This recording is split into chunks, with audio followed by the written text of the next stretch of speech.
നമ്മുടെ വീട്ടിലെ കതകുകൾ ആരാണ് അടക്കാറുള്ളത്?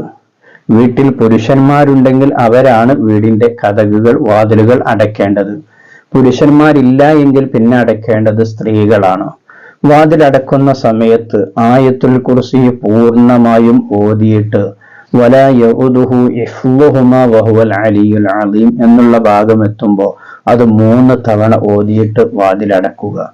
തുടർന്ന് വിരിപ്പിലേക്ക് വന്ന് സുബ്ഹാനല്ലാഹ് 33, അൽഹംദുലില്ലാഹ് 33, അല്ലാഹു അക്ബർ 34 തവണ ചൊല്ലി 100 പൂർത്തിയാക്കിയിട്ട് സൂറത്തു തകാസുർ, അൽഹാകുമുത് തകാസുർ എന്നുള്ള സൂറത്തു തകാസുർ അത് 1 തവണ കൂടി പാരായണം ചെയ്തുകൊണ്ട് കിടന്നുറങ്ങിയാൽ ആ വീട്ടില് സാമ്പത്തികമായിരിക്കുന്ന ഒരു പ്രയാസവും ഉണ്ടാവുകയില്ല, ഒരു ബുദ്ധിമുട്ടും ഉണ്ടാവുകയില്ല എന്ന് ഉസ്താദുമാർ പഠിപ്പിച്ചത് കാണാൻ കഴിയും. നമ്മുടെ ജീവിതത്തിൽ പകർത്തുക. അല്ലാഹു തൗഫീഖ് നൽകട്ടെ.